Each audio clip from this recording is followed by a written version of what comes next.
وہ مجھے بہت خوش دکھائی دے رہی تھی۔ وہ کہنے لگی اس طرح کی مشکل وقت میں تم نے اتنی اچھی خبر سنائی ہے کہ میں جی اٹھی ہوں۔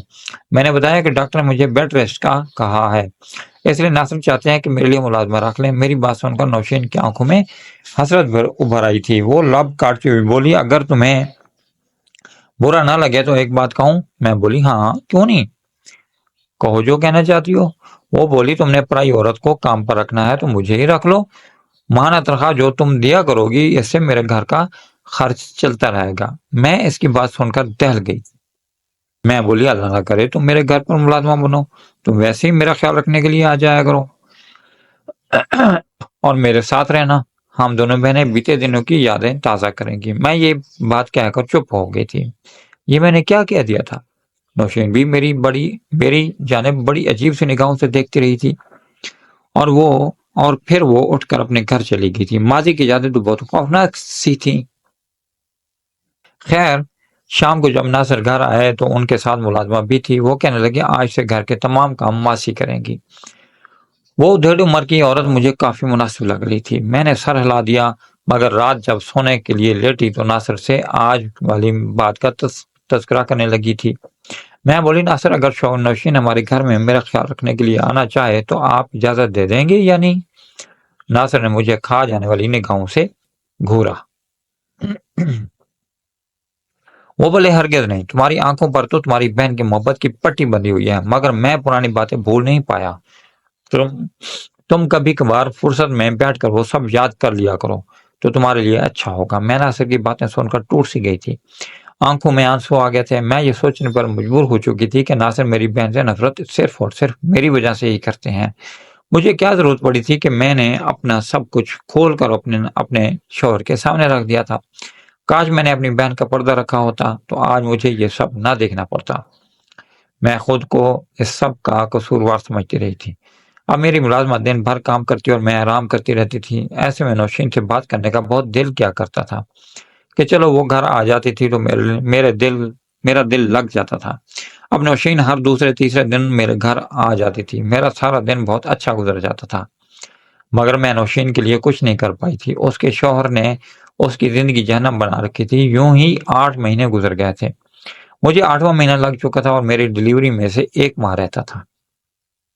جب ایک دن ناصر میرے پاس آیا تو وہ بڑے پریشان لگ رہے تھے۔ کہنے لگے روینہ آفس کے کام کے سلسلے میں 2 دن کے لیے مجھے شہر سے باہر جانا پڑے گا، مگر میں تمہیں ایسی حالت میں چھوڑ کر نہیں جا سکتا۔ میں بولی آپ بے فکر ہو کر چلے جائیں، صرف 2 دنوں کی تو بات ہے، پھر آپ نے میرے لیے ملازمہ کا بھی انتظام کیا ہوا ہے، میں اسے اپنے کمرے میں سلا لیا کروں گی۔ ناصر بے بسی سے مجھے دیکھتے رہ گئے تھے، پھر بولے اگر میری مجبوری نہ ہوتی تو میں کبھی بھی تمہیں اس طرح چھوڑ کر جانے کا تصور بھی نہیں کر سکتا تھا۔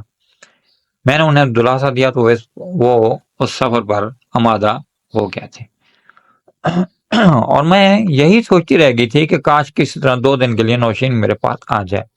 ناصر کے جانے کے بعد میں بہت اداس سی ہو گئی تھی۔ یوں ہی شام کے اندھیرے پھیل گئے تھے اور پھر رات ہو گئی۔ تب میری ملازمہ میرے کمرے میں آئی اور بولی آپ سے نوشین ملنے آئی ہے۔ میں ملازمہ کی بات سن کر بہت خوش ہو گئی اور بولی تم اسے بٹھاؤ میں آتی ہوں۔ میں لاؤنج میں پہنچی تو نوشین کی حالت دیکھ کر دنگ رہ گئی تھی۔ وہ اجڑی ہوئی سی لگ رہی تھی، اس کے بال بکھرے ہوئے تھے اور اس کے چہرے پر زخموں کے نشان تھے۔ وہ بولی روبینہ تجھے تیرے ہونے والے بچے کا واسطہ ہے میرا گھر خراب ہونے سے بچا لے، میرا شوہر مجھے طلاق دینا چاہتا ہے۔ میں بولی اب کیا ہو گیا ہے؟ وہ بولی آج میری آنکھ دیر سے کھلی تھی، بس ناشتہ بناتے ہوئے دیر ہو گئی، اسی بات پر میرے شوہر نے مجھے بہت مارا ہے اور اب وہ مجھے طلاق دینا چاہتا ہے، تو میرے ساتھ چلو اور اسے سمجھاؤ۔ مجھے بھی اس کی بات پر غصہ آ گیا تھا، میں کہیں جانے کی حالت میں نہیں تھی مگر بہن کی خاطر اس کے ساتھ چل پڑی تھی۔ میں پہلی بار اپنی بہن کے گھر گئی تھی۔ نوشین کا گھر دیکھ کر میرا دل بہت پریشان ہو گیا تھا۔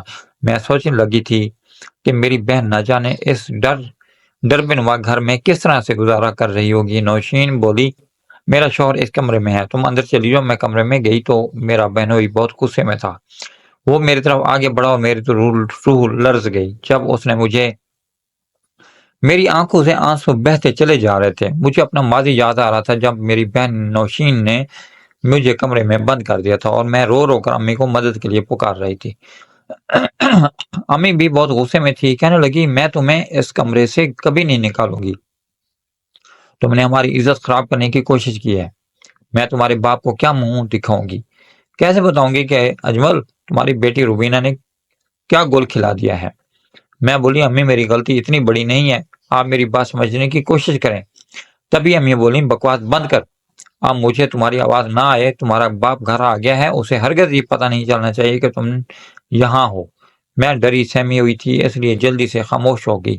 ابو گھر آئے تو صحن میں ہی بیٹھ گئے تھے، وہ امی کے ساتھ باتیں کر رہے تھے، پھر بولے میرے گھر کی رونقیں کہاں ہیں؟ تبھی مجھے نوشین کی آواز سنائی دی تھی۔ نوشین مجھ سے 3 برس بڑی تھی، وہ ابو کے پاس آ کر بیٹھ گئی تھی۔ وہ بولی ابو میں تو یہاں ہوں۔ ابو بولے میری بیٹی روبینہ کہاں ہے؟ نوشین بولی ابو آپ کی روبینہ نے تو آپ کی عزت رولنے میں کوئی کسر نہیں چھوڑی تھی۔ تبھی امی کی آواز آئی تھی چپ کر نوشین، تم جاؤ اپنے باپ کے لیے کھانا لے کر آؤ۔ ابو بولے نہیں نہیں تم چپ کرو، مجھے بتاؤ کیا بات ہے نوشین، تم کیا کہنا چاہتی ہو؟ میں تھر تھر کانپنے لگی تھی۔ نوشین بولی ابو آج میں نے روبینہ کو رنگے ہاتھوں پکڑ لیا ہے، وہ اتنی گندی حرکت کر رہی تھی کہ اگر آپ اسے اپنی نظروں سے دیکھ لیتے تو شاید آپ کو ہارٹ اٹیک آ جاتا۔ مجھ سے یہ سب برداشت نہیں ہوا تھا، اس لیے میں نے اسے سامنے والے کمرے میں بند کر دیا اور امی کو بھی سب کچھ بتا دیا ہے۔ اب تب سے وہ رو رو کر فریادیں کر رہی ہے کہ مجھے کمرے سے باہر نکالو، مگر ہم ایسا نہیں کریں گے ابو، روبینہ جیسی گندی اولاد کو تو مر ہی جانا چاہیے، نہیں تو وہ آپ کا نام خراب کر دے گی۔ تھوڑی دیر خاموشی رہی تھی اور پھر اچانک سے میرے کمرے کا دروازہ کھلا تھا اور ہر طرف روشنی چھا گئی تھی۔ ابو میرے روبرو کھڑے تھے اور میں زمین پر بیٹھی رو رہی تھی۔ ابو نے میرا ہاتھ پکڑ کر مجھے اٹھایا تو ایسا لگا تھا جیسے وہ ابھی مجھے مار کر ختم کر دیں گے۔ وہ مجھے ہاتھ سے پکڑ کر باہر لے آئے تھے، پھر پانی کا گلاس بھر کر لائے اور بولے میری بیٹی یہ پی لو۔ میں نے کانپتے ہاتھوں سے پانی کا گلاس تھام لیا تھا، میں بہت خوفزدہ تھی۔ ابو مجھے کمرے میں لائے اور اندر سے کنڈی لگا دی تھی۔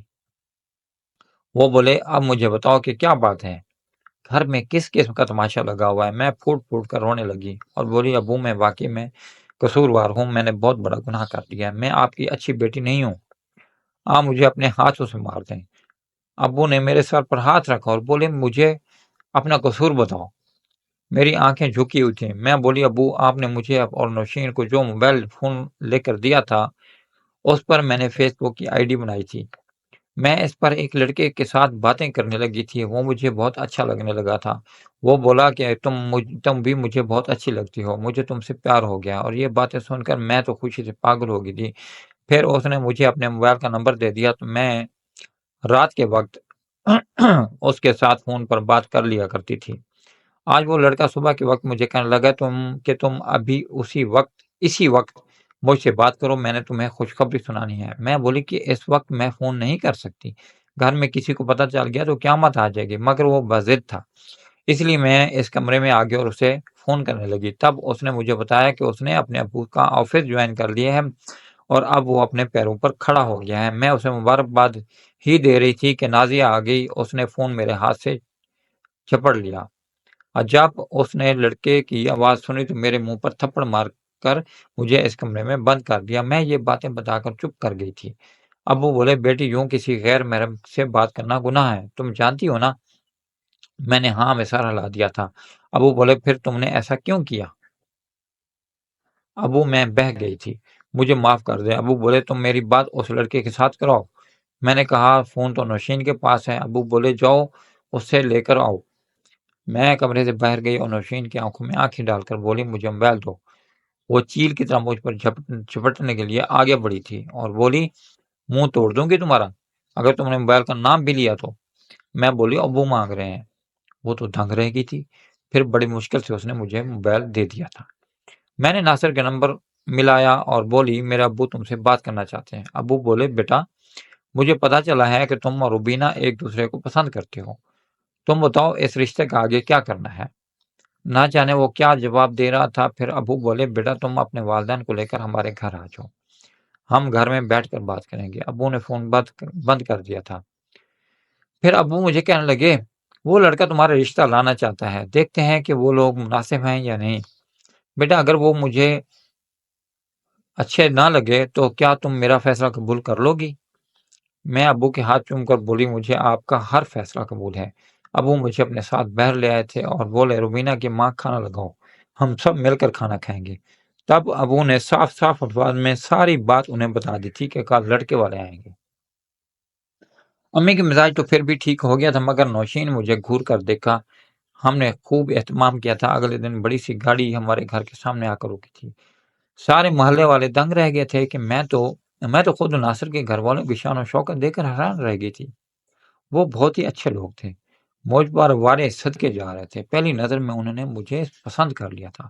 خیر ابو نے کہا کہ ہم سوچ کر جواب دیں گے۔ ابو نے ناصر کے گھر والوں کی چھان بین کروائی تو وہ اس رشتے سے مطمئن ہو چکے تھے۔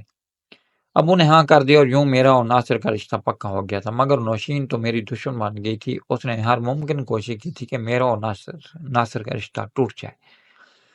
اس نے ہمارے راستے میں بہت روڑے اٹکائے تھے، کبھی وہ مجھے ناصر کے خلاف کرتی تو کبھی ناصر کو میرے خلاف۔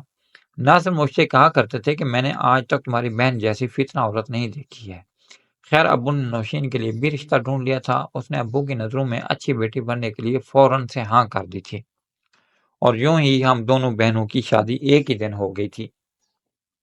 میں ناصر کے بعد بہت خوش تھی، مگر اب میرا اور نوشین کا آپس میں کوئی رابطہ نہیں تھا۔ 3 سال یوں ہی گزر گئے تھے۔ ابو امی دونوں ہی فوت ہو گئے تھے۔ پھر ایک دن نوشین نے مجھ سے رابطہ کیا تھا۔ اس نے بیتے دنوں کی غلطیوں کی مجھ سے معافی مانگ لی تھی، اور میں نے بھی اپنا دل صاف کر لیا تھا۔ اب وہ اکثر میرے گھر آیا کرتی تھی، مجھے بتاتی تھی کہ وہ بہت مشکل حالات سے گزر رہی ہے۔ اس کا شوہر شرابی ہے اور اس کو مارتا پیٹتا بھی رہتا ہے۔ میں اپنی بہن کی باتیں سن کر غمزدہ ہو جایا کرتی تھی۔ ناصر کو جب بھی پتہ چلتا تھا کہ نوشین ہمارے گھر آئی ہے تو وہ بہت ناراض ہوتے تھے، کہتے تھے کہ تمہاری بہن کی فطرت نہیں بدلی، تم بلا وجہ اس سے اچھا گمان مت رکھو، وہ آج بھی ویسی ہی ہے۔ اور میں سر جھٹک دیتی تھی اور کہتی کہ آپ بلا وجہ بدگمانی پال کر بیٹھے ہیں۔ مگر آج جب نوشین نے مجھے اپنے شوہر کے کمرے میں بھیج کر باہر سے کمرے کو کنڈی لگا دی تو مجھے ناصر کی باتیں یاد آ رہی تھیں۔ وہ سچ کہتے تھے۔ نوشین کے دروازہ بند کرنے پر میں پریشان ہو گئی تھی۔ تبھی میرے سامنے میرا بہنوئی اٹھ کر کھڑا ہو گیا۔ میں گھبرا گئی تھی۔ وہ آگے بڑھا تو اس نے میرے سر پر ہاتھ رکھ دیا اور بولا گھبرانے کی ضرورت نہیں ہے، تم میری بہنوں کی طرح ہو، چلو آؤ میں تمہیں تمہارے گھر چھوڑ کر آؤں۔ مجھے حیرت ہوئی تھی۔ میں بولی میں آپ پر کس طرح سے یقین کر سکتی ہوں؟ آپ نے تو میری بہن کی زندگی تباہ کر دی ہے، آپ اسے بہت مارتے ہیں، اس پر بہت ظلم کرتے ہیں۔ انہوں نے ٹھنڈی سانس لی اور بولے زندگی تو میری تمہاری بہن نے تباہ کرتی ہے، وہ ہر وقت مجھ پر جھوٹے الزامات لگاتی رہتی ہے، میں نے آج تک کبھی اس پر ہاتھ نہیں اٹھایا، مگر وہ خود اپنے ہاتھوں سے چہرے پر خراشیں ڈال کر محلے والوں کو اکٹھا کر لیتی ہے اور کہتی ہے کہ میں شراب پی کر اسے مارتا ہوں۔ پہل تو لوگوں نے اس کے ساتھ ہمدردی کی، مگر پھر سب کو اس کی اصلیت کے متعلق پتہ چل گیا۔ خیر پھر وہ تمہارے پاس جانے لگی، مجھے نہیں پتا کہ وہ کس نیت سے تمہارے گھر جاتی تھی۔ آج وہ مجھ سے بولی کہ میں تمہارے لیے ایک تحفہ چھوڑ کر جا رہی ہوں۔ میں تو سوچ بھی نہیں سکتا تھا کہ وہ تمہیں یہاں چھوڑ گئی ہے۔ روبینہ میں نے بہت بار تمہاری بہن کو طلاق دینے کا سوچا، مگر ہر بار اس کے مرحوم والدین کی شکل میرے آنکھیں گھوم جایا کرتی تھی۔ اصل بات یہ ہے کہ پہلے میری آمدنی بہت اچھی تھی، میں تمہاری بہن کی ہر خواہش پوری کرتا تھا، مگر اب میرا کام اچھا نہیں جا رہا اور تمہاری بہن خود مجھ سے طلاق لینا چاہتی ہے۔ اب تم مجھے اس بات کی اجازت دو کہ میں اسے چھوڑ کر تھوڑا سا سکون حاصل کر سکوں۔ بہنوئی نے دروازہ توڑ دیا اور مجھے میرے گھر لے آیا، اور سامنے کا منظر دیکھ کر میں دہل گئی تھی۔ میری بہن میرے شوہر کو بہکانے کی کوشش کر رہی تھی۔ جب نوشین کی نظر ہم پر پڑی تو وہ بہت گھبرا گئی تھی۔ ناصر بھاگ کر میرے پاس آیا اور بولے تم کہاں تھی؟ ناصر کی باتوں کا جواب میرے بہنوئی نے دیا۔ تب ناصر بولے روبینہ میں نے تمہیں بہت سمجھایا تھا کہ اپنی بہن کو یہاں مت آنے دو، مگر تم نے میری ایک نہیں مانی، یہ تمہاری پیٹھ پیچھے مجھے بہکانے کی کوشش کرتی تھی، مجھے تمہارے خلاف کرتی تھی اور کہتی تھی کہ شادی سے پہلے میری بہن روبینہ کے بہت سے عاشق تھے۔ پھر اس نے مجھ سے کہا کہ تمہاری بیوی تمہاری غیر موجودگی میں لڑکوں سے ملتی ہے، یقین نہیں آتا تو اپنی بیوی سے جھوٹ بول دو کہ تم 2 دنوں کے لیے شہر سے باہر جا رہے ہو۔ روبینہ مجھے تم پر خود سے زیادہ بھروسہ ہے، میں تم پر کبھی بھی شک نہیں کر سکتا، مگر مجھے اس بات کا یقین تھا کہ کہیں نہ کہیں تو کوئی گڑبڑ ہے، اس لیے میں نے نوشین کی بات مان لی اور دیکھو اس نے کیا کیا ہے، تمہیں اپنے شوہر کے پاس چھوڑ آئی اور خود یہاں میرے پاس آ گئی۔ تمہاری بہن تم سے حسد کرتی ہے، اس کی نظر میرے پیسے پر ہے۔ اس نے اتنا بھی خیال نہیں کیا کہ تم حاملہ ہو، بلکہ یہ تو چاہتی ہے کہ میں تمہیں چھوڑ کر اس سے نکاح کر لوں۔ جب میرے بہنوئی نے یہ بات سنی تو اس نے اسی وقت میری بہن کو طلاق دے دی۔ وہ طلاق دے کر چلا گیا تو نوشین میرے قدموں میں گر گئی اور بولی، باجی مجھے معاف کر دیں، میں قسم کھاتی ہوں کہ اب میں ایسی کوئی حرکت نہیں کروں گی، بس مجھے اپنے گھر میں رہنے دیں۔ میں نے اس کے منہ پر تھپڑ دے مارا تھا اور اس سے گھر سے نکال دیا تھا۔ میں نے چوکیدار سے بھی کہہ دیا تھا کہ آج کے بعد اس عورت کو میرے گھر میں داخل ہونے مت دینا۔ میں ایسا کرنے کی بات بہت روئی۔ ناصر نے ہی مجھے دلاسا دیا تھا، اس نے مجھے بتایا کہ وہ ہمیشہ میرا ساتھ دے گا اور ہمیشہ میرے ساتھ رہے گا۔ میں اس کی باتیں سن کر مسکرانے لگی تھی۔ ناصر ایک بہترین شوہر ثابت ہوا تھا۔ مجھے آج بھی اس بات پر فخر ہے کہ میں نے اس کے ساتھ شادی کی تھی اور اللہ پاک نے ہمیں اپنی رحمت سے نواز دیا ہے۔ ہماری بیٹی ہمیں بہت عزیز ہے اور ہم بہت خوش ہیں۔ میری بہن نوشین میری پھپھو کے گھر رہ رہی ہے، ان کے گھر کے کام کر دیتی ہے تو وہ اسے روٹی کھانے کو دے دیتے ہیں۔ میں یہ سب سنتی ہوں تو مجھے بہت دکھ ہوتا ہے کہ وہ میری بڑی بہن ہے، دل چاہتا ہے کہ اسے معاف کر دوں اور واپس اپنے پاس لے آؤں، مگر پھر اپنا گھر برباد ہونے سے ڈرتی ہوں۔ اب آپ ہی بتائیں کہ میں کیا کروں، اسے اس کے حال پر چھوڑ دوں یا اپنے گھر لے آؤں؟ کمنٹ سیکشن میں جواب ضرور دیجیے گا۔